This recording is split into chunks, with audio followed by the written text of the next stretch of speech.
Good morning students, ecology, organism and population हम discuss कर रहे हैं, लेक्चर नंबर 2। आज सबसे पहले हम बात करेंगे ऑर्गेनिज्म एंड एनवायरनमेंट। जो एनसीईआरटी की कुछ स्टेटमेंट्स हैं, एनसीईआरटी में जो एक्सप्लेनेशन उनकी दे रखी है, और उसके ठीक बाद हम एबायोटिक फैक्टर्स डिस्कस कर लेंगे। Clear? Organism and environment, organism and environment. तो देखिए, लास्ट लेक्चर में आपने ये क्लियर किया था कि कोई भी जो ऑर्गेनिज्म है वो अपने सराउंडिंग के साथ इंटरेक्ट करते हुए, ऑर्गेनिज्म ने अपने सराउंडिंग के साथ इंटरेक्ट किया, और सराउंडिंग के साथ इंटरेक्शन का बेसिक रेफरेंस आपने कहा द डिपेंडेंसी और interaction with abiotic factors, and there is also the interaction with biotic factors or biotic community। ठीक है, ऑर्गेनिज्म का एनवायरनमेंट के साथ इंटरेक्शन, और ऑर्गेनिज्म से इंटरेक्शन जो है उसको आप इकोलॉजिकल स्टडीज में स्टडी करते हैं। तो जो बायोटिक फैक्टर्स हैं, जो बायोटिक इंटरेक्शन हैं, वो यहां परफॉर्म करवाई जाएंगी और एबायोटिक फैक्टर्स के साथ इंटरेक्शन होगा। ऐसा करते हुए लिविंग ऑर्गेनिज्म अपना सर्वाइवल मेंटेन करता है। देखिए, वहां ऐसा कहा गया है कि लिविंग ऑर्गेनिज्म अपना सर्वाइवल मेंटेन करता है, तो उसका जो सर्वाइवल एग्जिस्टेंस है, ये सर्वाइवल एग्जिस्टेंस यहां बायोटिक पोटेंशियल से डिटरमाइन होता है। बायोटिक पोटेंशियल, किसी पर्टिकुलर ऑर्गेनिज्म का बायोटिक पोटेंशियल अगर मैक्सिमाइज है या बायोटिक पोटेंशियल अगर ऑप्टिमाइज है, तो आप कह सकते हैं ये बेटर सर्वाइवल में है। एनसीईआरटी के स्टेटमेंट्स भी हैं जिनमें ये क्लियरली मेंशन कर रखा है, ये लिविंग ऑर्गेनिज्म जो हैं ये नेचुरल सिलेक्शन के थ्रू अपने आप को अडेप्ट करते हैं। नेचुरल सिलेक्शन के थ्रू आप कह सकते हैं अपने अडेप्टेशंस जो हैं वो गेन करते हैं, और ऐसा करते हुए ये जो लिविंग ऑर्गेनिज्म है ये अपने बायोटिक पोटेंशियल को ऑप्टिमाइज या क्या कर लेते हैं स्टूडेंट्स, मैक्सिमाइज। अब देखो, इन लिविंग ऑर्गेनिज्म को किस तरीके से इंटरेक्शन परफॉर्म करने पड़ते हैं। तो जैसे एनवायरनमेंट की बात अगर कहें हम, जो एनवायरमेंटल कंडीशंस हैं, एनवायरमेंटल कंडीशंस ये स्टूडेंट्स फ्लक्चुएटिंग हैं। Environmental conditions are not uniform throughout the year, आप कह सकते हैं। तो एनवायरमेंटल कंडीशंस जो हैं वो आप कहेंगे नॉट यूनिफॉर्म, एक जैसी नहीं है। ऑब्वियस है, एक जैसी अगर नहीं है तो आप कहेंगे फ्लक्चुएटिंग एनवायरमेंटल कंडीशन है।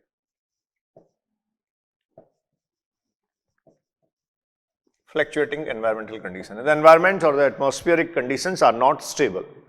इन फ्लक्चुएटिंग एनवायरमेंटल कंडीशन को लिविंग ऑर्गेनिज्म रेस्पॉन्ड करता है। तो रेस्पॉन्ड करने के लिए सबसे पहले वो क्या करेगा, आप कहेंगे उसको डिटेक्शन करना है या फिर रिकॉग्नाइजेशन। डिटेक्शन या फिर क्या करना है, रिकॉग्नाइजेशन। उसको डिटेक्ट करना है, उसको रिकॉग्नाइज करना है। रिकॉग्नाइज करना और डिटेक्ट करना जो है वो एक प्राइमरी या फिर आप कह सकते हैं इनिशियल रेफरेंस है। अब अपने सराउंडिंग में चेंजेस हुए, जैसे अभी हमारे सराउंडिंग में आप ये कहें कि अगर विंटर आ रहा है तो टेम्परेचर गिर रहा है, टेम्परेचर डिक्रीज हो रहा है, तो उस कंडीशन में हम कैसे ये डिटेक्ट कर पाते हैं कि टेम्परेचर जो है वो कम हुआ है। तो देखिए, जहां लिविंग ऑर्गेनिज्म के कैरेक्टरिस्टिक फीचर पढ़ाए जाते हैं, 11th की एनसीईआरटी में फर्स्ट चैप्टर में ही आपको लिखा है, हर एक ऑर्गेनिज्म जो है उसमें सेंसिटिविटी का कैरेक्टरिस्टिक फीचर होता है। ये सेंसिटिविटी प्रोकैरियोटिक बैक्टीरिया से लेकर, बच्चों प्रोकैरियोटिक बैक्टीरिया से लेकर ये जो सेंसिटिविटी है वो मल्टी सेलुलर कॉम्प्लेक्स ऑर्गेनिज्म तक होती है। तो आप कहेंगे जो सेंसिटिविटी है, due to sensitivity these organism can detect और रिकॉग्नाइज द सराउंडिंग्स। ठीक है, अब ये जो सराउंडिंग्स उन्होंने रिकॉग्नाइज की, इनको रिकॉग्नाइज करने के बाद आप ये कह सकते हैं they try to maintain internal environment at constant. Maintain internal environment at constant. वो इंटरनल एनवायरमेंट अपना जो है वो कांस्टेंट लेवल पर मेंटेन करने का एफर्ट करते हैं। जैसे ह्यूमन की केस में आपने कहा था ह्यूमन 37 डिग्री सेंटीग्रेड टेम्परेचर पर, 37 डिग्री सेंटीग्रेड टेम्परेचर पर जो है वो अपना इंटरनल एनवायरनमेंट कॉन्स्टेंटली जो है वो मेंटेन करता है। तो ये कांस्टेंट लेवल पर जो है वो मेंटेन अगर कर लेगा तो इस कंडीशन में वो अपना बेटर सर्वाइवल ऑप्ट कर पाएगा। क्लियर? दूसरी देखिए एक स्पेसिफिक बात यहां और है, आपको वेरिएशंस जो हैं उनको दिया गया है और यहां बायोम के रेफरेंस में इनिशियली कुछ बातें लिखी हैं। तो देखो सबसे पहले तो बच्चों में ये कह सकता हूं बायोम्स, ये क्या है बायोम्स? तो आप कहेंगे biomes are the larger geographical region, larger geographical region और एरियाज। ये जो लार्जर जियोग्राफिकल रीजन और एरियाज हैं इनमें जो वेरिएशंस हैं, ठीक है, इनमें जो वेरिएशंस हैं ये वेरिएशंस कैसे कैसे आती हैं? तो वहां कहा गया कि जो लोकल एंड रीजनल वेरिएशंस हैं, एनवायरमेंटल कंडीशंस जो हैं, इन लोकल और रीजनल वेरिएशंस के बिहाफ पर किसी भी पर्टिकुलर बायोम का आप कहेंगे क्लाइमेटिक कंडीशंस डिटरमाइन होती हैं। लोकल वेरिएशंस वहां क्या है, रीजनल वेरिएशंस क्या है? जैसे मान लीजिए आप किसी पर्टिकुलर एक बायोम को स्टडी कर रहे हैं। अब ये बायोम इंडिया के नॉर्थ में है, तो नॉर्थ इंडिया का अगर बायोम है कोई भी, जनरल ग्रासलैंड आप मान सकते हैं, तो यहां नॉर्थलैंड बायोम में एक तो ओवरऑल इस नॉर्थ इंडिया के या इस बायोम रीजन का जो रीजनल वेरिएशन है, रीजनल इसका जो क्लाइमेटिक कंडीशन है वो, और किसी पर्टिकुलर एरिया में, जैसे एरिया स्पेसिफिक ये मैं ले लूं, इस एरिया स्पेसिफिक को अगर आप यहां ऑब्जर्व करते हैं तो इस एरिया स्पेसिफिक में जो वेरिएशंस हैं, ये वेरिएशंस कौन सी वेरिएशंस कह दी जाएगी? Local. Local variations and through out जो एग्जिस्ट करती हैं, थ्रू आउट जो हम ऑब्जर्व कर सकते हैं वो सारी वेरिएशंस। तो ये सब वेरिएशंस जो हैं वो स्टूडेंट्स मिलाकर आप कहेंगे किसी भी पर्टिकुलर बायोम की क्लाइमेटिक कंडीशंस को डिटरमाइन करेंगी, क्योंकि बायोम अपने आप में लार्जर रीजन है। जैसे देखो आपको एग्जाम्पल दिया गया, मान लीजिए डेजर्ट बायोम, डेजर्ट बायोम, ठीक। अब डेजर्ट बायोम अगर आपको दिया गया है तो ऐसा नहीं है कि डेजर्ट बायोम कोई बहुत स्मॉल सेगमेंट होगा या बहुत स्मॉल आप कह सकते हैं लैंड पार्ट होगा। डेजर्ट बायोम अपने आप में बहुत एक्सपेंडेड जियोग्राफिकल रीजन और एरिया है, तो वहां उस एरिया में पर्टिकुलर जो लोकल कंडीशंस हैं वो और उस पूरे रीजन की जो कंडीशंस हैं वो, ये सब मिलकर उस बायोम की आप कहेंगे क्या डिसाइड करेंगी? उस बायोम की क्लाइमेटिक कंडीशंस को, उस बायोम की एनवायरमेंटल कंडीशंस को डिटरमाइन करेंगी। इसके बाद देखिए एक और स्पेसिफिक पॉइंट आपको पता होना चाहिए, the biomes are characterised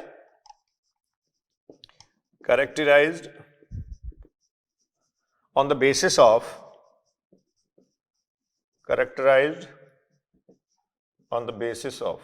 the biomes are characterized on the basis of vegetational pattern, ठीक है। अब जैसे स्टूडेंट्स वेजिटेशनल पैटर्न पर ये डिटरमाइन किए जाते हैं, इसका एक एग्जांपल आपसे और मैं डिस्कस करता हूं। आपको ये कहा जाए वेस्टर्न घाट जो हैं वो वहां बहुत अच्छी डाइवर्सिटी है, the western Ghats of the India, hot spot में भी हम उनको काउंट करते हैं, ओबीएस से बहुत अच्छी डाइवर्सिटी है। तो ट्रॉपिकल फॉरेस्ट का पार्ट है या ट्रॉपिकल फॉरेस्ट जैसी आप कह सकते हैं वहां वेजिटेशंस प्रेजेंट हैं, तो क्या कभी उनको एम्फीबियन बायोम कहा गया? क्योंकि एम्फीबियंस की डाइवर्सिटी भी वहां काफी ज्यादा होती है, ठीक है, नहीं कहा गया, एम्फीबियन बायोम का भी नहीं कहा गया। तो जो वेजिटेशनल पैटर्न है उन वेजिटेशनल पैटर्न पर ही किसी भी बायोम का जो क्लाइमेटिक कंडीशन है या बायोम का कैरेक्टराइजेशन किया जाता है। क्योंकि देखिए वेजिटेशंस जो हैं या प्लांट्स जो हैं, वेजिटेशंस और आप कहेंगे जो प्लांट्स हैं, ये सब प्रोड्यूसर्स हैं और प्रोड्यूसर एंटायर बायोस्फीयर को रेगुलेट करता है। आप जानते हैं ये प्रोड्यूसर्स हैं, ये एंटायर बायोस्फीयर को रेगुलेट करता है। तो यहाँ जो लीडिंग फॉर्म में है, यहाँ जो लीडर है वो एग्जैक्टली वेजिटेशंस और प्लांट्स हैं। सो ऑलवेज आप कहेंगे किसी भी एरिया में जो वेजिटेशनल पैटर्न है उस वेजिटेशनल पैटर्न के बिहाफ पर ही वहां का बायोम डिटरमाइन किया जाता है। मैं अभी डेजर्ट बायोम की आपसे बात कर रहा था, तो डेजर्ट बायोम में आप जानते हैं ये एरिड जोन और सेमी एरिड जोन होते हैं। एरिड जोन है ड्राई है, या फिर आप कहेंगे सेमी एरिड जोन है स्टूडेंट्स इन एरिड जोन और सेमी एरिड जोन में जो वेजिटेशंस हैं, उन वेजिटेशंस के बिहाफ पे ही इनको कैरेक्टराइज किया जाता है कि जैसे आप जानते हैं कि ओपोन्सिया अगर वहां प्रेजेंट है, कैक्टस वहां प्रेजेंट है, तो उसी के बेसिस पे वो कैरेक्टराइज होते हैं। जबकि डेजर्ट में रेप्टाइल्स की जो डाइवर्सिटी है वो भी काफी अच्छी होती है, लेकिन कभी भी रेप्टाइल बायोम इसको नहीं कहा जाता। डेजर्ट बायोम ऑलवेज आप कह सकते हैं उन्हीं वेजिटेशंस के अकॉर्डिंग, जो मॉडिफाइड फॉर्म है, उन्हीं वेजिटेशंस की प्रेजेंस के बिहाफ पर कैरेक्टराइज किए जाते हैं। तो देखो, हम एनवायरमेंटल कंडीशंस को डिस्कस कर रहे हैं, ओवरऑल आप कंक्लूड कर लें इस बात को। अब मैं एबायोटिक फैक्टर्स पे आऊंगा। एनवायरमेंटल कंडीशंस जो है वो कहीं की भी, किसी भी पर्टिकुलर जोन और एरिया की जो है वो फ्लक्चुएटिंग होती हैं। एनवायरमेंट स्टेबल कंडीशन में नहीं होता, through out uniform conditions environmental conditions नहीं होती हैं। उसका बेसिक रीजन है अर्थ का जो रोटेशनल मोमेंट है। आप ये कह सकते हैं अर्थ जो है वो अपनी एक्सिस पर रोटेट करती है, और जब अपनी एक्सिस पर रोटेट करती है तो एग्जैक्टली डे नाइट उसका जो रोटेशनल मोमेंट, अब दो टाइप के मोमेंट उसमें स्टूडेंट्स होंगे, यही थोड़ा सा हम डिस्कस कर लेते हैं क्योंकि एनसीईआरटी ने लिखा है। बाकी एबायोटिक फैक्टर्स का जो रेस्पॉन्स है उसके साथ मैं बात करूंगा अर्थ मूवमेंट। ठीक है, देखिए आप ये कह रहे हैं एनवायरमेंटल कंडीशंस जो है वो फ्लक्चुएटिंग हैं, तो फ्लक्चुएटिंग एनवायरमेंटल कंडीशंस क्यों है? Just because of the earth movement. Earth के जो मूवमेंट है, एक आप कहते हैं डायरनल, ठीक है, और दूसरा आप कह सकते हैं सीजनल। जो सीजनल मोमेंट है इससे सीजन्स बनती हैं, और जो डायरनल मोमेंट होता है इससे आप कह सकते हैं क्या बनते हैं? Day night. अब आप जानते हैं सीजन्स और डे नाइट के बिहाफ पर जो है वो एनवायरमेंटल कंडीशंस चेंज होती हैं। तो ये जो फ्लक्चुएटिंग एनवायरमेंटल कंडीशंस है, इन फ्लक्चुएटिंग एनवायरमेंटल कंडीशंस को लिविंग ऑर्गेनिज्म डिटेक्ट करता है, रिकॉग्नाइज करता है। डिटेक्शन और रिकॉग्नाइजेशन कैसे कर सकता है? क्योंकि उसमें सेंसिटिविटी का कैरेक्टर होता है। ऐसा करने के बाद वो अपने आप को मेंटेन करने का एफर्ट करता है। They try to maintain the internal environment at constant. अब बहुत सारे ऑर्गेनिज्म जो हैं उनमें इसको मेंटेन करने के लिए फिजियोलॉजिकल रेगुलेशन है, और बहुत सारे ऑर्गेनिज्म ऐसे हैं जिनमें मेंटेन करने के लिए फिजियोलॉजिकल रेगुलेशन नहीं होता है। क्लियर? सो स्टूडेंट्स, जिनमें फिजियोलॉजिकल रेगुलेशन होता है वो होम्योस्टैटिक रेगुलेटर कहे जाते हैं। आगे हम पूरा टॉपिक डिस्कस करेंगे। जैसे ह्यूमन की बात हम कर रहे हैं, 37 डिग्री सेंटीग्रेड टेम्परेचर पर कॉन्स्टेंटली या कांस्टेंट टेम्परेचर पर इंटरनल एनवायरनमेंट मेंटेन कर लेता है, जिससे उसका मेटाबॉलिज्म परफेक्ट रहता है, और ये ही उसका सर्वाइवल बनाता है। ठीक है, यहां हम कुछ और कंडीशंस डिस्कस कर रहे हैं कि किसी भी लिविंग ऑर्गेनिज्म को अगर सर्वाइवल के पॉइंट ऑफ व्यू से जज किया जाता है, तो सर्वाइवल यहां इकोलॉजी में उसके बायोटिक पोटेंशियल के बिहाफ पे देखा जाता है कि अगर किसी ऑर्गेनिज्म का बायोटिक पोटेंशियल ऑप्टिमाइज या मैक्सिमाइज है। मैक्सिमाइज के बजाय ऑप्टिमाइज टर्म ज्यादा परफेक्ट होगा। ऑप्टिमाइज है तो डेफिनेटली उसका सर्वाइवल जो है वो भी ज्यादा है। ठीक है, फिर हम एक लार्जर जियोग्राफिकल रीजन और एरिया जो आपको दे रखा है बायोम्स की बात कर रहे हैं। तो हमने कहा बायोम्स जो है they always characterised on the basis of their vegetational pattern, और जो वेजिटेशनल पैटर्न है उनके वो इसलिए लीडिंग फॉर्म में रखे जाते हैं क्योंकि वो प्रोड्यूसर्स हैं, और एंटायर बायोम को, एंटायर बायोस्फीयर को वो ही रेगुलेट करते हैं। साथ में वहां की क्लाइमेटिक कंडीशंस के लिए भी एनसीईआरटी ने एक स्टेटमेंट लिखा है कि किसी भी बायोम का जो हैबिटेट है या क्लाइमेटिक कंडीशंस हैं वो उस बायोम के लोकल और रीजनल वेरिएशंस जो हैं वो डिटरमाइन करती हैं, वो डिसाइड करती हैं। ठीक है, फिर बहुत सारे स्टूडेंट्स आपको बायोम दे रखे हैं, उन बायोम्स की बहुत ज्यादा डिटेल तो नहीं दे रखी, लेकिन पिक्चर के थ्रू रिप्रेजेंट किया गया है, तो उन बायोम्स को आप वहां से देखें। बायोडाइवर्सिटी के साथ मैं उनको और आपसे डिस्कस करूंगा। अब हम बात करेंगे एबायोटिक फैक्टर्स। तो स्टूडेंट्स, अब हैं एबायोटिक फैक्टर्स। आप इन एबायोटिक फैक्टर्स को कैटेगराइज कर सकते हैं as the climatic factors. First of all देखिए, हम कह रहे हैं क्लाइमेटिक फैक्टर्स जो क्लाइमेटिक कंडीशंस को बनाते हैं, और क्लाइमेटिक फैक्टर्स के साथ साथ सेकंड वन आप कह सकते हैं एडेफिक फैक्टर। एडेफिक फैक्टर हमें जो पढ़ने हैं वो इन्हीं में कैटेगराइज किए गए हैं। क्लाइमेटिक फैक्टर्स में स्टूडेंट्स आप कहेंगे लाइट है, and due to the penetration of the light there will be the temperature। Light है तो वहां टेम्परेचर की एग्जिस्टेंस होगी, और इसके अलावा वहां आप कह सकते हैं प्रिसिपिटेशन, रेनफॉल या फिर वाटर। डिटेल में मैं बात करूंगा आपसे। एडेफिक फैक्टर में बेसिकली सॉइल फॉर्म और जो सॉइल टेक्सचर है यही काउंट होता है। मतलब एक तरीके से सॉइल प्रोफाइल मैं लिख सकता हूं, जो कंप्लीट प्रोफाइल है किसी पर्टिकुलर सॉइल सैंपल का, वो वहां के एडेफिक फैक्टर्स में काउंट होता है। ठीक है, तो देखिए एबायोटिक फैक्टर्स, और इसमें आप कह रहे हैं first one is the climatic factors, ठीक है। Second one is the edaphic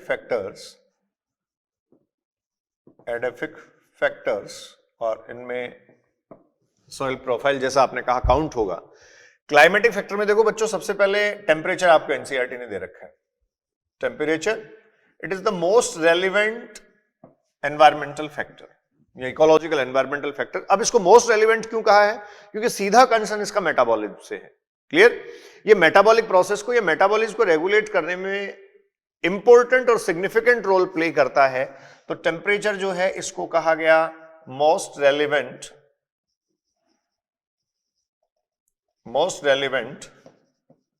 ecological factor, most relevant ecological factor या इकोलॉजिकल एनवायरमेंटल फैक्टर आप इसको कह सकते हैं। मोस्ट रेलिवेंट क्यों है? बेसल मेटाबॉलिज्म को ये रेगुलेट करता है, because it's regulate the metabolism. Detail आपको पढ़नी है सबकी इनकी, रेगुलेट मेटाबॉलिज्म। ठीक है बच्चों, मेटाबॉलिज्म को ये रेगुलेट करता है, और आप ये जानते हैं कि मेटाबॉलिक एग्जिस्टेंस है तो लिविंग एग्जिस्टेंस है, मेटाबॉलिज्म के बिना कुछ भी नहीं है। ठीक है, उसके बाद light, the ultimate source of energy, और लाइट एनर्जी इज द सन। तो ये जो लाइट है ये फोटोसिंथेटिक एक्टिविटी के लिए आप ये कह सकते हैं एंटायर बायोस्फीयर में जो प्रोडक्टिविटी है, ये प्रोडक्टिविटी डिपेंड करती है इसी पे। प्रोडक्टिविटी डिपेंड्स ऑन इट,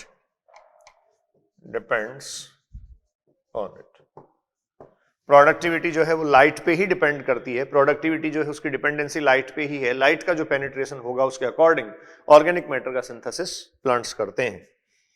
फिर आप कहते हैं वाटर। देखिए इसको मैं प्रेसिपिटेशन भी लिख सकता हूं, वाटर प्रेसिपिटेशन। और जो प्रेसिपिटेशन यहां लिखा गया है ये एग्जैक्टली रेनफॉल, किसी पर्टिकुलर एरिया में रेनफॉल क्या है, स्नो, ड्यू, ऑल थिंग्स को जो है वो स्टूडेंट्स ये क्या करता है, इन्वॉल्व करता है। तो जो प्रेसिपिटेशन है ये प्रेसिपिटेशन वाटर से रिलेटेड जो फॉर्म्स हैं उनको रिप्रेजेंट करता है। आप जानते हैं वाटर के लिए कितना सिग्निफिकेंट हो सकता है। It is the most significant protoplasmic component, most significant protoplasmic component. तो ये students most significant protoplasmic component होता है लिविंग सेल्स में। आप ये भी जानते हैं 70 to 80% जो है वो प्रोटोप्लाज्मिक कंटेंट क्या होता है, वाटर। क्लियर? तो लाइट, वाटर और टेम्परेचर, इनको क्लाइमेटिक फैक्टर्स में काउंट किया गया। एडेफिक फैक्टर में आप कहते हैं यहां सॉइल। अब सॉइल होता क्या है, तो आप कह सकते हैं the upper most layer of the earth crust, upper most layer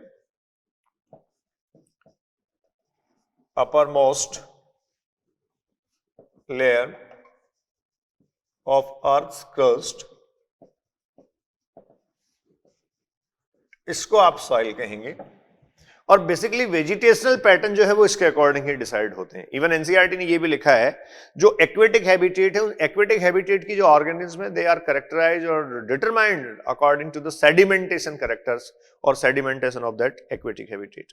तो वेजिटेशंस तो डेफिनेटली, या फिर आप कह सकते हैं लार्जली वेजिटेशंस जो हैं उनका जो डिस्ट्रीब्यूशन है, उनकी जो प्रेजेंस है वो इस पर डिपेंड करती ही है, सॉइल के नेचर पर और सॉइल टेक्सचर पर डिपेंड करती ही है। इसके अलावा जो सेडिमेंटेशन है या सेडिमेंट है एक्वेटिक हैबिटेट में, वो भी कैरेक्टराइज करता है वहां कौन से टाइप के लिविंग ऑर्गेनिज्म सरवाइव करेंगे। एनसीईआरटी ने लिखा है, हम सब पढ़ेंगे डिटेल में। तो देखो यहां आप कह सकते हैं soil grain size, porosity, water holding capacity, water holding capacity, porosity, grain size, water holding capacity। इसके अलावा आप कह सकते हैं सॉइल का pH, mineral content, minerals content, ठीक है। तो ये सब जो हैं वो आप कहेंगे स्टूडेंट्स जो एडेफिक फैक्टर्स हैं, उन एडेफिक फैक्टर्स को ये क्या करता है, रिप्रेजेंट करता है, ठीक है। तो किसी पर्टिकुलर एरिया की जो सॉइल है, वेजिटेशनल पैटर्न, वेजिटेशनल पैटर्न या patterns largely depends on it, largely depends on it, ये आप कह सकते हैं largely इस पर डिपेंड करते हैं, ठीक है। तो ये देखिए क्लाइमेटिक फैक्टर और एडेफिक फैक्टर हुए। Ecologically most relevant environmental factor की बात करते हैं। सबसे पहले मैं आ रहा हूं यहां टेम्परेचर पे। टेम्परेचर का रेफरेंस आपको देखना है और इकोलॉजिकली मोस्ट रेलिवेंट ये क्यों है। एनसीईआरटी ने यहां जो आपको दे रखा है कंटेंट, तो क्यों उसको मोस्ट रेलिवेंट डिस्कस किया है। तो देखिए फर्स्ट ऑफ ऑल हम डिस्कस कर रहे हैं a temperature. Temperature through out biosphere या अर्थ सरफेस टेम्परेचर की कंडीशंस क्या होंगी, इसको आप एक्सप्लेन कर सकते हैं।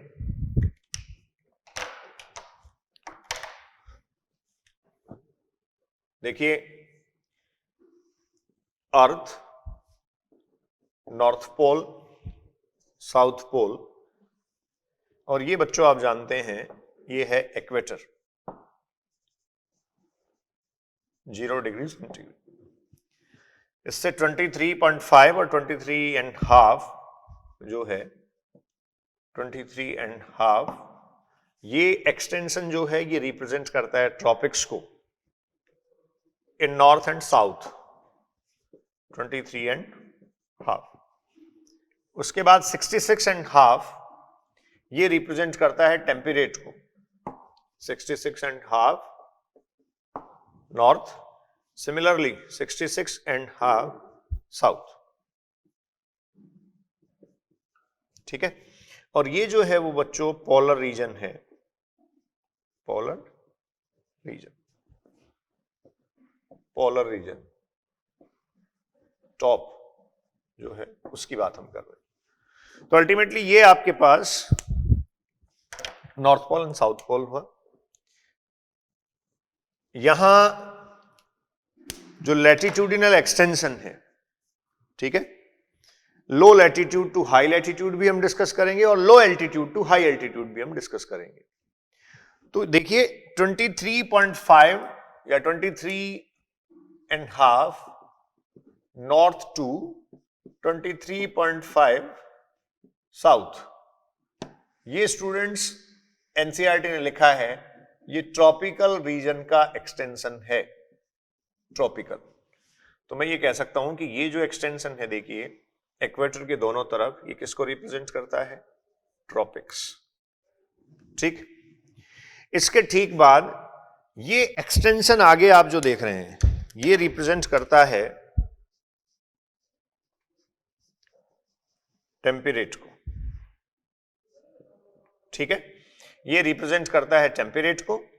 और ये जो टेम्परेट रीजन है इसको इधर आप कह सकते हैं टेम्परेट साउथ, और इस रीजन को आप कह सकते हैं temperate north, clear.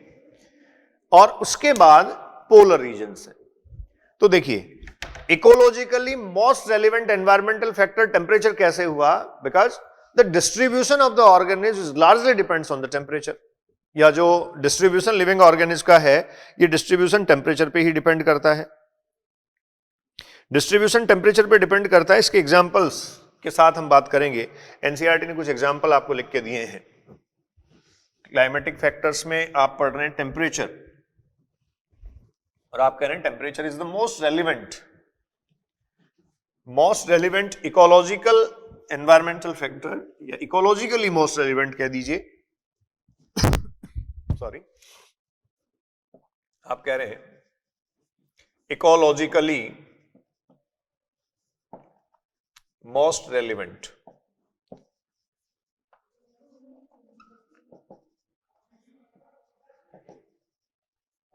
Environmental factor. अब ecologically most relevant environmental factor क्यों है, तो आपने क्लियर किया distribution of organism depends on its distribution according to the temperature, distribution according to temperature. देखो बच्चों, इसको जो बर्ड स्पीसीज की एक डाइवर्सिटी है उससे मैं यहां जस्टिफाई कर रहा हूं। एनसीईआरटी ने बायोडाइवर्सिटी के चैप्टर में आपको ये लिख के दिया है, diversity of birds species, diversity of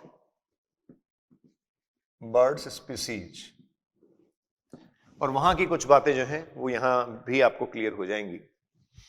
आपको दे रखा है कोलंबिया, इंडिया, न्यूयॉर्क, ग्रीनलैंड, इस तरीके से एग्जाम्पल दे रखे हैं। कोलंबिया, देखो कोलंबिया जो है that locate just near the equator. अगर मैं देखूं तो 4 डिग्री नॉर्थ इसका एक्सटेंशन होता है। कोलंबिया में वो कह रहा है 1400 बर्ड स्पीसीज है। अगर इंडिया की बात करें तो इंडिया जो है नॉर्थ रीजन में आप कह रहे हैं 23.5 या हाफ जो है इस एक्सटेंशन के से होकर निकलता है, तो 1200 स्पीसीज इंडिया में है। इसके बाद आपको दे रखा है न्यूयॉर्क, ग्रीनलैंड, ठीक है। तो यहां से जो न्यूयॉर्क और ग्रीनलैंड है, ग्रीनलैंड में आते आते ग्रीनलैंड जो 71 डिग्री नॉर्थ पे है, ठीक है, ये 41 के आसपास है। तो यहां से आते आते देखिए यहां कह रहा है 105 स्पीसीज और यहां कह रहा है only 56 species, 56 species of the birds. तो देखो जस्टिफाई हुआ कि नहीं हुआ। आप कह रहे हैं जो Colombia is just near the equator, जो इक्वेटर के बिल्कुल पास लोकेट करता है, आसपास लोकेट करता है, वहां डाइवर्सिटी मैक्सिमम है। The Colombia locate just near the equator, just near equator, ठीक है, इक्वेटर के बिल्कुल पास ये लोकेट करता है और इसमें हम देख रहे हैं कि सबसे ज्यादा डाइवर्सिटी है। तो इस डेटा के बिहाफ पे मैं ये भी कह सकता हूं कि अगर आप इक्वेटर से पोल्स की तरफ जा रहे हैं तो डाइवर्सिटी कंटिन्यूसली क्या होती जा रही है, डिक्रीज, ठीक है। तो आप कह सकते हैं डाइवर्सिटी या जो डिग्री ऑफ डाइवर्सिटी जो है decreases from equator to poles. जो इक्वेटर है उस इक्वेटर से पोल्स की तरफ अगर आप जाते हैं तो डाइवर्सिटी स्टूडेंट्स क्या हो जाती है, डिक्रीज हो जाती है। ये डेटा इस बात की एक्सप्लेनेशन है कि टेम्परेचर के अकॉर्डिंग जो है वो डिस्ट्रीब्यूशन होता है। The distribution occurs according to the temperature, temperature के अकॉर्डिंग डिस्ट्रीब्यूशन है, ठीक है। एक और एग्जांपल इसका मैं आपको परफेक्टली बताता हूं। देखो जो वेजिटेशनल पैटर्न है, अगर इक्वेटर से पोल्स की तरफ आप देखें तो काफी वेरिएबल है, चेंज होता है। इक्वेटर और इधर आप कहेंगे पोलर रीजन, तो यहां से यहां तक अगर आप देखेंगे तो वेजिटेशनल पैटर्न्स में काफी चेंज आपको स्टूडेंट्स मिलेगा। वेजिटेशनल पैटर्न, और ये जो वेजिटेशनल पैटर्न है इसमें देखिए इक्वेटर के ठीक पास और आसपास आप कह सकते हैं लार्ज कैनोपीड ट्री होंगे, ट्रॉपिकल रेन फॉरेस्ट आप कहते हैं तो लार्ज कैनोपिड ट्रीज, ठीक है, ऐसा होगा। उसके ठीक बाद आप यहां से जा रहे हैं ट्रॉपिक्स से टेम्परेट की तरफ, तो देखिए टेम्परेचर यहां हाई होता है लेकिन कंडीशंस ड्राई होती चली जाती हैं, तो आपके पास इस तरीके से डेजर्ट हैबिटेट वाले जो प्लांट्स हैं उनकी प्रेजेंस आपको मिलेगी। ये लीजिए,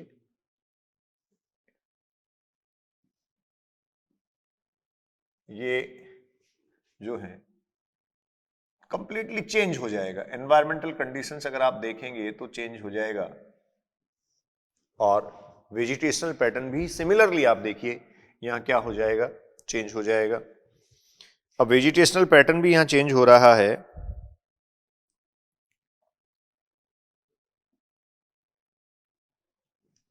तो वेजिटेशनल पैटर्न के चेंजेस ये आप देख रहे हैं। उसके बाद स्मॉल कैनोपी वाले प्लांट बनना शुरू होंगे, स्मॉल कैनोपिड, ये देखिए स्मॉल कैनोपी वाले प्लांट्स हम कह सकते हैं, क्लियर। उसके बाद आप कहेंगे बेसिकली ग्रासेज, ग्रासेज, और ये जो पॉलर रीजन है ये जनरली वेजिटेशन लेस एरिया होगा, ठीक है। तो देखो यहां से कॉनिफर्स, ये आप कह सकते हैं एरिड जोन है, तो आप कहेंगे इस तरीके की वेजिटेशंस यहां है। ट्रॉपिक्स अगर आप देखें तो ट्रॉपिकल में आप देखेंगे लार्ज कैनोपी ट्री है, ट्रॉपिकल जोन। तो इक्वेटर से पोल्स की तरफ आप देखिए वेजिटेशन के जो पैटर्न्स हैं वो काफी चेंज हो जाते हैं।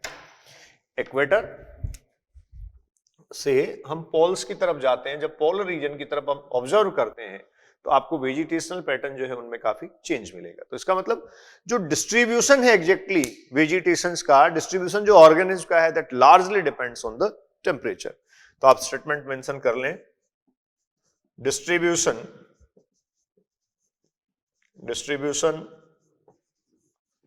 of organisms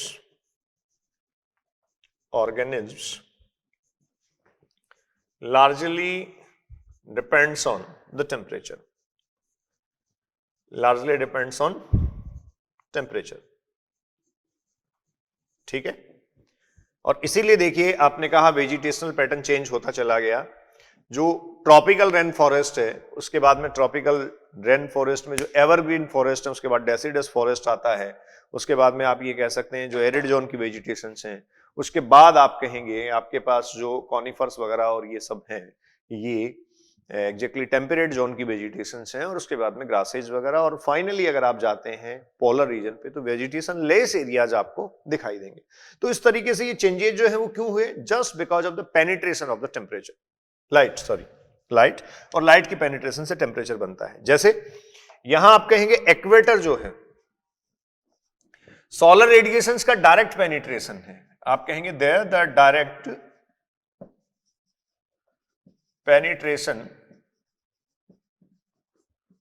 penetration of solar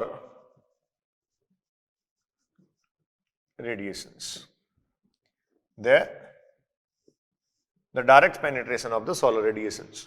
अब सोलर रेडिएशन का डायरेक्ट पेनिट्रेशन है तो आप ये कह सकते हैं यहां टेम्परेचर जो है वो क्या होगा, मैक्सिमाइज होगा। टेम्परेचर आप कह सकते हैं इक्वेटर के दोनों तरफ मैक्सिमम होगा, और यहां से टेम्परेचर जो मैक्सिमम है, यहां से अब आप इक्वेटर से पोलर रीजन की तरफ आप जाते हैं तो टेम्परेचर जो है वो डिक्रीज होता चला जाता है, ठीक। तो देखिए जो ट्रॉपिकल रीजन है उसमें मैक्सिमम डाइवर्सिटी है, यहां भी आप कह रहे हैं डाइवर्सिटी रिच रीजन है और धीरे धीरे डाइवर्सिटी कम होती चली जा रही है। तो ट्रॉपिकल जो है या ट्रॉपिक्स जो है ये डाइवर्सिटी रिच रीजन क्यों है, इसका रेफरेंस आप देखिए ट्रॉपिक्स, मोस्ट डाइवर्स रीजन लिख देता हूं, मोस्ट डाइवर्स, या साथ में आप कह दीजिए diversity rich regions, diversity rich regions. तो स्टूडेंट्स डाइवर्सिटी रिच रीजन ये इसलिए हैं क्योंकि हाई टेम्परेचर जो है वो यहां, high temperature, perfect availability of light या सोलर रेडिएशन की यहां होती है, जिससे प्रोडक्टिविटी बढ़ती है, और उसको सपोर्ट करने के लिए डोमिनेंट वाटर साइक्लिंग होती है, मतलब हाई रेनफॉल होता है। तो high temperature and high rainfall, high rainfall. Clear? ये सीधे सीधे आप जो है वो ये बता सकते हैं कि हाई टेम्परेचर और हाई रेनफॉल जो होगा ये एग्जैक्टली इस ट्रॉपिक्स की प्रोडक्टिविटी को भी इंक्रीज करता है, और यहां सबसे ज्यादा डाइवर्सिटी प्रेजेंट होने का या डाइवर्सिटी रिच रीजन्स ये हैं, ये इनके डाइवर्सिटी रिच रीजन होने का यही एक बेसिक फंडामेंटल रेफरेंस है। ठीक है? तो यहां ट्रॉपिक्स में आप कह रहे हैं इक्वेटर से टेम्परेट रीजन को होते हुए जब भी आप पोलर रीजन की तरफ जाते हैं तो डाइवर्सिटी क्या हो जाती है? डिक्रीज। टेम्परेचर की इकोलॉजिकली जो रेलिवेंसी है उसको आपने जस्टिफाई कर लिया है। टेम्परेचर के अकॉर्डिंग, सॉरी इकोलॉजी के अकॉर्डिंग जो टेम्परेचर है that is the most relevant environmental factor because the distribution of organism occurs according to the temperature. ठीक? अब इसके अलावा देखो कुछ और रेफरेंसेज हैं टेम्परेचर के। बच्चों कुछ एग्जांपल्स एनसीईआरटी ने और दिए हैं, जैसे सबसे पहले मैंगो ट्री की वो बात कर रहा है। Mango not found in Canada, वहां लिखा है एनसीईआरटी में not found in Canada. Canada में आम नहीं होते। ठीक है? कनाडा और जर्मनी साथ में आपको लिख के दिया है। ठीक है? तो देखिए बेसिकली जो मैंगो ट्री है या मैंगो जो है इसका नेटिव हैबिटेट क्या है? नेटिव हैबिटेट अगर आप इसका देखें तो नेटिव हैबिटेट में आप कहेंगे ये ट्रॉपिक्स का प्लांट है, ट्रॉपिकल रीजन का प्लांट है जहां टेम्परेचर हाई होता है। So native habitat is the tropical region और द ट्रॉपिक्स। ठीक? जबकि ये जो रेफरेंसेज आपको दे रखे हैं ये टेम्परेट रीजन को रिप्रेजेंट करते हैं, टेम्परेट रीजन को रिप्रेजेंट ये करते हैं। तो ऑब्वियस है ये जो ट्रॉपिक्स का प्लांट है ये टेम्परेट में ग्रो नहीं कर पाता। फिर एक एग्जांपल आपको दे रखा है कि स्नो लेपर्ड जो है, फर्स्ट। सेकंड एग्जांपल आपके पास वहां है snow leopard not found in Kerala's forest, not found in Kerala's forest.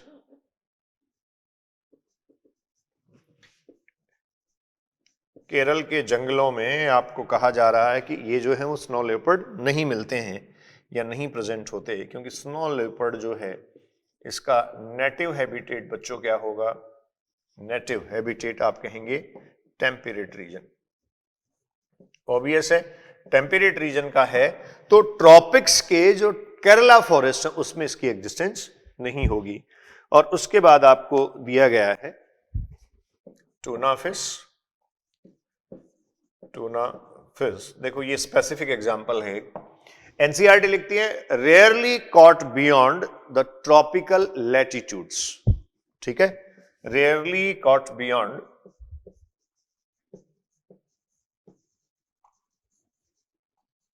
rarely caught beyond tropical latitudes, rarely caught beyond the tropical latitude। ठीक है? जो ट्रॉपिकल लैटिट्यूड्स हैं या ट्रॉपिकल जो लैटिट्यूडिनल एक्सटेंशन है उसके बाहर कभी कभार पकड़ी जाती हैं या कभी कभार वहां मिलती हैं। तो जैसे ट्रॉपिकल लैटिट्यूड का एक्सटेंशन क्या है? आप कहते हैं 23.5 north to 23.5 south, 23.5 south.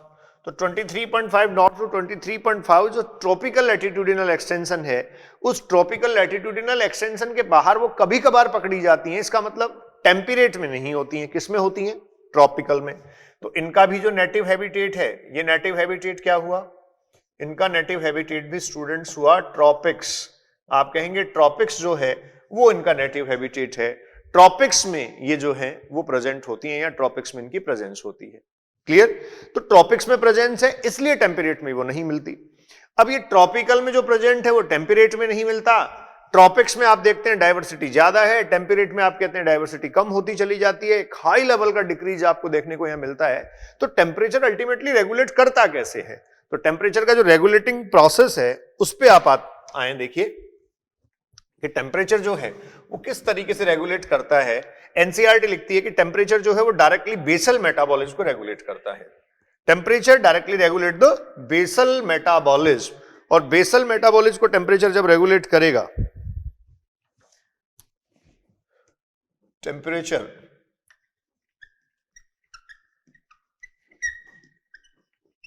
Regulate the basal metabolism. NCERT की लाइन है, ये भी स्टूडेंट स्टेटमेंट है, बेसल मेटाबॉलिज्म। ठीक, बेसल मेटाबॉलिज्म को टेम्परेचर कैसे रेगुलेट करता है? Because the enzyme kinetics depends on it. Enzyme kinetics depends on temperature. तो जो एंजाइम काइनेटिक्स है उसके थ्रू आप कह सकते हैं बेसल मेटाबॉलिज्म रेगुलेट हो जाता है। इसको और भी सिंप्लीफाई आप कर सकते हैं। आपको पता है हाई टेम्परेचर जो है, अगर हाई टेम्परेचर कंडीशन होगी तो हाई टेम्परेचर कंडीशंस में आप कहेंगे जो एंजाइम्स हैं ये एंजाइम्स डीनेचुरेट हो जाएंगे। एंजाइम्स हैं, इन एंजाइम्स में क्या आएगा? डीनेचुरेशन। ये एंजाइम्स डीनेचुरेट हो जाएंगे। क्लियर? जब लो टेम्परेचर कंडीशंस हैं या लो टेम्परेचर जब होगा तो इस केस में आप देखिए लो टेम्परेचर जो कंडीशंस हैं, लो टेम्परेचर कंडीशंस में एंजाइम्स का इनएक्टिवेशन होगा। एंजाइम्स का क्या होता है? इनएक्टिवेशन। ठीक, तो देखिए हाई टेम्परेचर में तो डीनेचुरेशन था और लो टेम्परेचर में इनएक्टिवेशन था। तो एंजाइमेटिक एक्टिविटी को परफॉर्म करवाने के लिए एक ऑप्टिमम टेम्परेचर रेंज रिक्वायर्ड होता है। ठीक है, तो आप कहेंगे ऑप्टिमम टेम्परेचर रेंज और optimum temperature is required, optimum temperature is required to maintain enzymatic activities, to maintain enzymatic activities। ठीक है, तो स्टूडेंट्स एंजाइमेटिक एक्टिविटीज को मेंटेन करने के लिए एक ऑप्टिमम टेम्परेचर रेंज की रिक्वायरमेंट है। इसलिए भी आप कह सकते हैं जो टेम्परेचर है that determine, that regulate, that maintain and that is the most relevant ecological environmental factor because it directly concerned with the enzyme kinetics, it directly regulate the basal metabolism of the organism। और metabolism को regulate करने के लिए जो metabolic activities होती हैं, जो metabolic reactions हैं, जो केमिकल रिएक्शंस हैं, उन मेटाबॉलिक रिएक्शंस और केमिकल रिएक्शंस के एंजाइमेटिक बिहेवियर आपको ऑब्जर्व करने होंगे। ठीक है, तो ये देखिए आपके पास कंप्लीट रेफरेंस टेम्परेचर का है। अब हमें एनसीईआरटी ने यहां टेम्परेचर टॉलरेंस के बेसिस पे कैटेगराइजेशन करके दिया है कि जो ऑर्गेनिज्म है उन ऑर्गेनिज्म का अपना टेम्परेचर टॉलरेंस है। On the behalf of the temperature tolerance they can categorize as the eurythermal and the stenothermal. ठीक है, तो क्या होती हैं इस पे आते हैं। अब देखिए on the basis of temperature tolerance, on the basis of temperature tolerance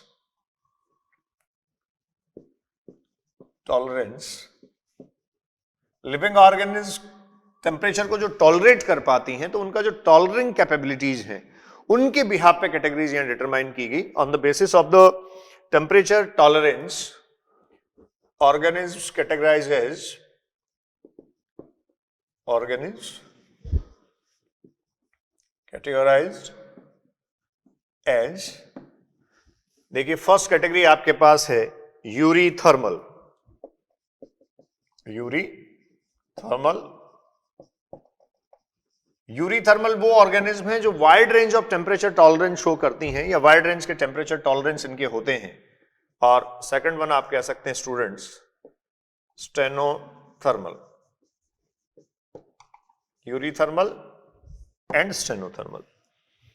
ठीक है, देखिए यूरीथर्मल को आप कह रहे हैं इट कैन टॉलरेट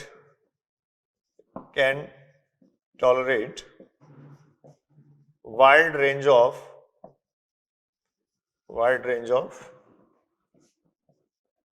temperature,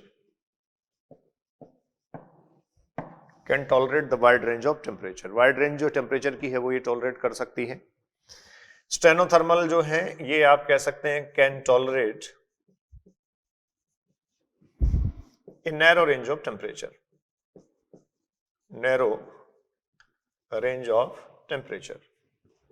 ठीक है, जो टेम्परेचर फ्लक्चुएशंस हैं उनकी एक नैरो रेंज को ही ये टॉलरेट कर सकती है, जबकि वो वाइड रेंज को टॉलरेट कर सकता है, वाइड रेंज को वो टॉलरेट कर पाता है। अब इसको अगर हम एक्सप्लेन करें, जिनमें वाइड टॉलरेंस है क्या वो रेगुलेटर हो सकते हैं? डेफिनेटली हो सकते हैं। आप कहेंगे इनका जो टॉलरेंस है ये वाइड हुआ, वाइड टॉलरेंस, और इनका जो टॉलरेंस हुआ वो आप कहेंगे ये जो है वो नैरो टॉलरेंस शो करते हैं या नैरो टॉलरेंट होते हैं। ठीक, अब देखो यहां एक एग्जांपल के थ्रू हम इसको क्लियर करते हैं। स्टेनोथर्मल एंड यूरीथर्मल जो है वो कैसे कैटेगराइज किए गए हैं, एग्जांपल के थ्रू हम बात कर लेते हैं। ये हटा देता हूं मैं क्योंकि इनकी ब्रीफिंग लिख दी है मैंने। नैरो टेम्परेचर रेंज को टॉलरेट करने वाले और वाइड टेम्परेचर रेंज को टॉलरेट करने वाले ऑर्गेनिज्म हैं। जैसे ये कोई टेम्परेचर स्केल है 0 डिग्री सेंटीग्रेड, इधर मैं कह रहा हूं 50 degree centigrade and so on, increase हो सकता है। इधर आप जानते हैं नेगेटिव में टेम्परेचर हो सकता है, टेम्परेचर डिक्रीज हो सकता है। क्लियर? अब जैसे ह्यूमन है, ह्यूमन में आप कहते हैं 37 डिग्री सेंटीग्रेड टेम्परेचर जो है वो कांस्टेंट लेवल पे ये मेंटेन करता है 37 डिग्री सेंटीग्रेड टेम्परेचर। ठीक, लेकिन हम अभी विंटर के टाइम में 0 और उससे नीचे भी टॉलरेट कर पाते हैं और समर के टाइम में 50 ऑलमोस्ट आप कह सकते हैं हम टॉलरेट कर पाते हैं। तो इसका मतलब हमारा टॉलरेंस रेंज जो है वो ये है, कह सकता हूं मैं। तो मिनिमम से मैक्सिमम के बीच जितना गैप बढ़ेगा उतना ही आप कह सकते हैं ऑर्गेनिज्म का क्या बढ़ रहा है, tolerance. This high level of tolerance leads the regulating organism. जितना टॉलरेंस ज्यादा होगा उतना ही रेगुलेट करने की कैपेबिलिटी उनमें ज्यादा होगी। तो ये 0 से 50 डिग्री सेंटीग्रेड अगर मैं कहूं किसी ऑर्गेनिज्म का टॉलरेंस, तो इसका हम कह सकते हैं इकोलॉजिकल एम्पलीट्यूड। इसको बच्चों क्या कहा जाता है, इकोलॉजिकल एम्पलीट्यूड। कोई दूसरा डिस्कस करते हैं, जैसे मान लीजिए किसी एक ऑर्गेनिज्म का टॉलरेंस रेंज यही है, ये नैरो टॉलरेंस इस ऑर्गेनिज्म का है, तो ऑब्वियस है उसका इकोलॉजिकल एम्पलीट्यूड नैरो हो जाएगा। ये टेम्परेचर रेंज ही वो टॉलरेट कर सकता है। तो हम ए और बी को अगर कंपेयर करें तो ए जो ब्लू से आपने लिखा है यहां, ये मान लीजिए ए है, ये wide range of temperature tolerance show करता है जिसको यूरीथर्मल आप कह सकते हैं, और जो बी है वो narrow range of temperature tolerate करता है जिसको आप क्या कह सकते हैं, स्टेनोथर्मल। ठीक है, तो यूरीथर्मल और स्टेनोथर्मल ऑर्गेनिज्म जो हैं वो एग्जैक्टली डिफाइन किए गए कि जिनका टेम्परेचर टॉलरेंस वाइड है। अब देखो टॉलरेंस वाइड अगर होगा, टॉलरेंस अगर वाइड होगा स्टूडेंट्स, तो इसका बेनिफिट क्या है, टॉलरेंस वाइड होने का मतलब आपने कहा था जो जियोग्राफिकल डिस्ट्रीब्यूशन है, जो वेजिटेशन का डिस्ट्रीब्यूशन है, लिविंग ऑर्गेनिज्म का डिस्ट्रीब्यूशन है, वो टेम्परेचर के अकॉर्डिंग है। वाइड टॉलरेंस होने पर जियोग्राफिकल डिस्ट्रीब्यूशन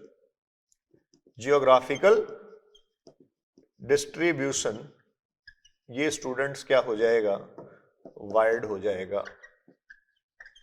जियोग्राफिकल डिस्ट्रीब्यूशन किसी भी ऑर्गेनिज्म का वाइड हो जाएगा अगर उसका टॉलरेंस जो है वो भी क्या है, वाइड है। ठीक है। और अगर टॉलरेंस नैरो है, टॉलरेंस नैरो है तो आप कहेंगे नैरो जियोग्राफिकल डिस्ट्रीब्यूशन रिप्रेजेंट करता है। तो अल्टीमेटली मिनिमम से मैक्सिमम के बीच, मिनिमम से मैक्सिमम जो है इनके बीच जितना गैप बढ़ता है, मिनिमम से मैक्सिमम के बीच का गैप जितना ज्यादा होता है उतना ही किसी भी ऑर्गेनिज्म का टॉलरेंस ज्यादा होता है, उतना ही वाइड टॉलरेंस उसमें प्रेजेंट होता है, और वो जो वाइड टॉलरेंस है उसका जियोग्राफिकल डिस्ट्रीब्यूशन बढ़ा देता है। नैरो टॉलरेंस रेंज है तो आप कहेंगे यहां इसका होगा narrow geographical distribution, narrow geographical distribution. Geographical distribution इसका क्या हो जाएगा बच्चों? नैरो हो जाएगा। जो वाइड रेंज को टॉलरेट करता है उसका वाइड जियोग्राफिकल डिस्ट्रीब्यूशन होगा, जो नैरो रेंज को टॉलरेट करता है उसका नैरो जियोग्राफिकल डिस्ट्रीब्यूशन होगा। और ये जो टॉलरेंस रेंज है इसको किसी भी ऑर्गेनिज्म का आप इकोलॉजिकल एम्पलीट्यूड कंसीडर करते हैं, ठीक है। तो देखिए ये आपके पास फर्स्ट फैक्टर था, फर्स्ट एबायोटिक फैक्टर। जितना एनसीईआरटी ने रेफरेंसेज कंटेंट हमें दिया है वो सारा हमने डिस्कस किया है, ठीक है। उसके अलावा जो रेलिवेंट रेफरेंसेज हैं उनको भी मैंने इसमें पुट किया है। अब इसी तरीके से हम आगे जो अगला फैक्टर है वाटर उसको डिस्कस करेंगे, लाइट को डिस्कस करेंगे, देन आपके पास एडिफिक फैक्टर या फिर सॉइल है उसको आप डिस्कस करेंगे। एबायोटिक फैक्टर्स आप जानते हैं किसी भी लिविंग ऑर्गेनिज्म का जो हैबिटेट और उसकी जो सराउंडिंग है उसको कैरेक्टराइज करते हैं या उसको डिटरमाइन करते हैं बायोटिक फैक्टर। लेकिन साथ ही आप ध्यान रखें द बायोटिक कंपोनेंट्स और the biotic interactions are also the significant to determine the habitat of an organism. Clear? Enjoy the ecology. Thank you.